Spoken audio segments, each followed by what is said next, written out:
बिस्मिल्लाहिर्रहमानिर्रहीम। अस्सलाम वालेकुम। हमारे मुल्क में कव्वाली बड़े शौक़ से सुनी जाती है और लोग महफ़िल समाअ का एहतमाम भी करते हैं और उसमें लोग बड़ी तादाद में शिरकत भी करते हैं और इसके अलावा जो रिकॉर्डेड कव्वालियाँ होती हैं वो भी बड़े शौक़ से सुनी जाती हैं। मगर हम देखते हैं कि सोसाइटी के अंदर एक तबका ऐसा भी है जो कव्वाली को बिद्दत ख़्याल करता है, फिर उसके अंदर जो अशार पढ़े जाते हैं उन पर शिरक की तोहमत लगाते हैं। तो इस तरह वो कव्वाली को शिरक और बिद्दत का एक मजमूआ करार देकर मुस्तरद कर देते हैं। तो मैं आज कव्वाली के शरई जवाज़ पर बात करूँगा। इस पर मैं कुरान मजीद की एक आयत लूँगा, फिर कुछ अहादीस को साथ शामिल करूँगा और साबित करने की कोशिश करूँगा कि कव्वाली की जो हैसियत है वो शरअन जायज़ है और इसके अंदर कोई चीज़ ऐसी नहीं है जिसको हम नाजायज़ करार दे सकें। तो इस हवाले से कुरान मजीद में एक आयत है सूरह अज़-ज़ुमर की आयत नंबर 18, जिसमें अल्लाह तबारक व तआला इरशाद फरमाता है अल्लज़ीना यस्तमिऊनल कौला फयत्तबिऊन अहसना। यानी कि इसमें जो बात बयान हुई है कि अल्लज़ीना यस्तमिऊनल कौला, वो लोग जो कान लगा कर कौल को सुनते हैं, फयत्तबिऊना इत्तिबा करते हैं, अहसना वो जो उसका बेहतर पहलू होता है। यानी कि इसका माना ये बनेगा कि वो लोग जो कौल को सुनते हैं फिर उसका जो बेहतर पहलू होता है उसकी इत्तिबा करते हैं। अगर इसका माना आप ये करें कि भाई इस कौल से मुराद कुरान मजीद है तो कुरान मजीद तो सारा ही बेहतर है, उसका कोई कम बेहतर पहलू या ज़्यादा बेहतर पहलू वाला मामला नहीं है। फिर इस तरह से अगर कोई ये कहे कि भाई इससे मुराद आका अलैहिस्सलाम के फरमुदात हैं, अहादीस हैं, तो वो भी सारी बेहतर हैं। उसमें भी जब साबित हो गया कि अल्लाह के रसूल का फरमान है तो फिर कम बेहतर या ज़्यादा बेहतर वाला मामला नहीं होता, तो वो भी सारे का सारा ही बेहतर शुमार होगा। तो इससे मुराद ऐसे लगता है कि जैसे कि इससे मुराद कवाली है, कौल से मुराद कवाली है। देखिए अल्लज़ीना यस्तमिऊनल कौला, कौल का मतलब कवाली लिया जा सकता है और फिर कवाली के अंदर दो पहलू होते हैं। देखें कुरान मजीद की आयत होती हैं, उसके अंदर तफसीर होती हैं और एक एक आयत की 300 से ज़ायद भी तफसीर मुमकिन है और होती भी हैं और मुफस्सिरीन करते भी हैं। तो इसकी एक ये तफसीर ली जा सकती है कि वो लोग जो कवाली को सुनते हैं फिर उसका जो बेहतर पहलू होता है उसकी इत्तिबा करते हैं। तो देखें कवाली के अंदर दो पहलू होते हैं, दो एलिमेंट्स होते हैं। एक वो एलिमेंट है जिसके अंदर अशार होते हैं, दूसरा उसके अंदर म्यूज़िक होता है। तो आप ये देखें कि अशार के अंदर तो ऐसी चीज़ मौजूद होती है कि जिसको आप सुनते हैं फिर उस पर आप अमल करते हैं। कुछ यानी कि बहादरी के वाले अशार होते हैं, आपके अंदर जुर्रत और बहादरी पैदा कर देते हैं। कुछ अशार ऐसे होते हैं जो आपके दिल में अल्लाह और उसके रसूल की मोहब्बत पैदा कर देते हैं। तो जो म्यूज़िक होता है वो जस्ट हज़ लेने के लिए होता है, सुर लेने के लिए होता है और इंटरटेनमेंट के लिए होता है, तो वो उस पर अमल नहीं होता। तो यहाँ से ये बात समझ में आती है कि जब आप कवाली को समा करते हैं फिर उसका जो बेहतर पहलू है वो उस पर तो आप अमल करते हैं, उसकी इत्तिबा करते हैं, मगर जो पहलू काबिल इत्तिबा नहीं होता उसको आप छोड़ देते हैं। तो यहाँ से ये बात थोड़ी सी समझ में आती है। आगे मैं चल के थोड़ा सा हदीस मुबारका की बात करता हूँ तो फिर बात ज़रा थोड़ी सी ज़्यादा वाज़ेह हो जाएगी। सबसे पहले हदीस मुबारका आपके सामने जो बयान करने लगा हूँ वह इसे बयान किया है इमाम हाकिम ने अपनी अल-मुस्तदरक में।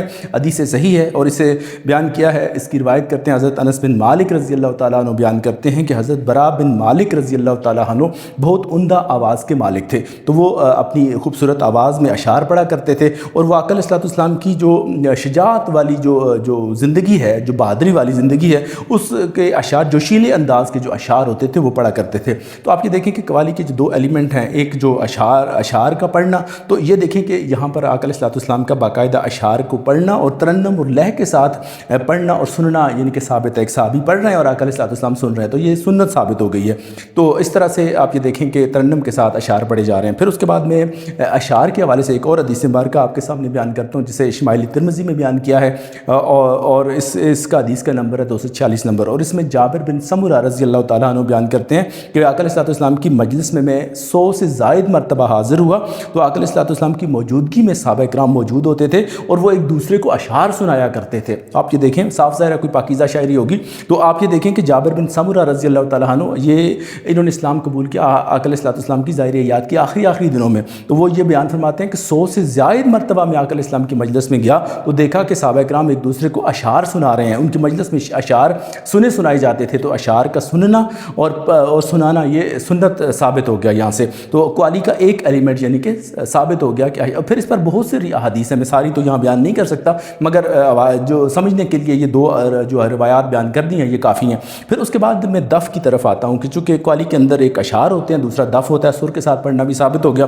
तो आयशा एक जो हदीस मुबारका में अभी आपके साथ बयान करने लगा हूँ वो है बुखारी मुस्लिम की मुत्तफ़क़ अलैह हदीस है। फिर इसे इमाम अहमद बिन हंबल ने अपनी मुस्नद में भी लिया है और इसे आयशा सिद्दीक़ा रज़ी अल्लाह तआला अन्हा बयान फरमाती हैं कि عید کے دن تھے، اور انصار کی بچیاں تھیں دو، وہ ہمارے گھر میں آ کر دف بھی بجا رہی تھیں اور کچھ گا بھی رہی تھیں۔ تو آقا علیہ السلام بستر پر تشریف فرما ہیں، آرام فرما رہے ہیں، اور وہ انہوں نے منع نہیں فرمایا آقا علیہ السلام نے ان بچیوں کو جو دف بجا رہی تھیں یا کچھ گا بھی رہی تھیں۔ تو اتنے میں ابو بکر صدیق رضی اللہ تعالیٰ عنہ گھر میں تشریف لائے، تو انہوں نے کیا کیا کہ ان بچیوں کو ڈانٹا۔ تو اس پر آقا علیہ السلام اٹھ بیٹھے اور فرمایا کہ ابو بکر انہیں کچھ نہ کہو، عید کے دن ہیں، تو چونکہ بڑی عید تھی اور قربانی کے دن تھے، تو آقا علیہ السلام نے فرمایا عید کے دن ہے، انہیں خوشی کر لینے دو۔ تو اس طرح آقا علیہ السلام نے انہیں وہ دف کے ساتھ کچھ اشعار پڑھنے کی اجازت دے دی۔ اب جو میں حدیث مبارکہ آپ کے سامنے بیان کرنے لگا ہوں، اس سے باقاعدہ قوالی ثابت ہو جاتی ہے۔ اور میں آپ کو ایک بات بتاؤں کہ یہ قوالی کی ابتدا تو اسی وقت ہو گئی تھی جب مدینہ منورہ کی جو بچیاں تھیں، جب آقا علیہ السلام مدینہ منورہ تشریف لائے تھے، تو انہوں نے بچیوں نے جو دف پر نعتیں پڑھی تھیں، طلع البدر علینا، جو بڑا مشہور کلام ہے جو آپ اکثر سنتے بھی ہیں، تو ان بچیوں نے جب وہ کلام پڑھا تو وہاں سے ہی قوالی کی ابتدا ہو گئی تھی، چونکہ اس کے اندر اشعار بھی ہیں اور ساتھ دف جو اس زمانے کا میوزک تھا وہ بھی ساتھ تھا۔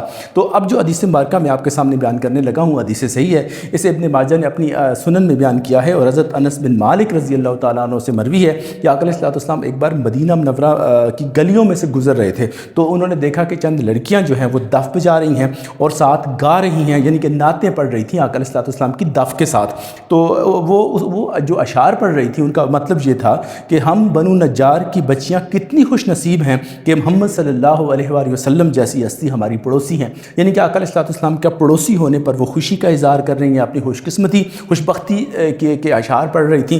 تو آقا علیہ السلام نے جب ان کا یہ نعتیہ اشعار سنے، دف پر وہ پڑھ رہی تھیں، تو آقا علیہ السلام نے فرمایا وہ بات سننے والی ہے۔ تو آقا علیہ السلام نے جب یہ نعت سنی تو فرمایا میرا اللہ خوب جانتا ہے کہ میں بھی تم سے بے حد محبت رکھتا ہوں۔ تو آپ یہ دیکھیں کہ آقا علیہ السلام نے بے انتہا محبت کا اظہار فرما دیا کہ میں جو محبت آپ سے رکھتا ہوں اس کی کوئی حد نہیں ہے۔ تو آپ یہ دیکھیں کہ جو آقا علیہ السلام نے جو یہ بات فرمائی نا کہ میرا اللہ خوب جانتا ہے، چونکہ دل کی بات ہے کوئی سمجھ نہیں سکتا، تو اللہ جانتا ہے کہ میں تم سے کتنی زیادہ محبت رکھتا ہوں، اس لیے کہ تم مجھ سے محبت کے لیے جو کلام پڑھ رہی ہو، اشعار بھی پڑھ رہی ہو، ساتھ دف بھی بجا رہی ہو۔ تو یہاں سے آپ دیکھیں کہ قوالی کی ابتدا ہو جاتی ہے۔ اب اگر کوئی کہے کہ نہیں جی وہ تو دف کی اجازت ہے، تو آج کل جو میوزیکل انسٹرومنٹ ہیں تو اس کی اجازت نہیں ہے، تو یہ بالکل بے بنیاد بات ہوگی۔ تو آپ یہ دیکھیں کہ یہ میوزیکل انسٹرومنٹ ظاہر وقت گزرتا ہے، زمانہ بدلتا ہے، حالات بدلتے ہیں، تو نئے نئے لوگ سامنے آتے ہیں، اشعار بھی نئے طرز کے لکھے جاتے ہیں، محبت کے اظہار کے پیمانے بھی بدلتے رہتے ہیں، تو جو میوزیکل انسٹرومنٹ ہیں وہ بھی بدلتے ہیں، تو اصل بنیاد جو ہے وہ وہی دف ہے۔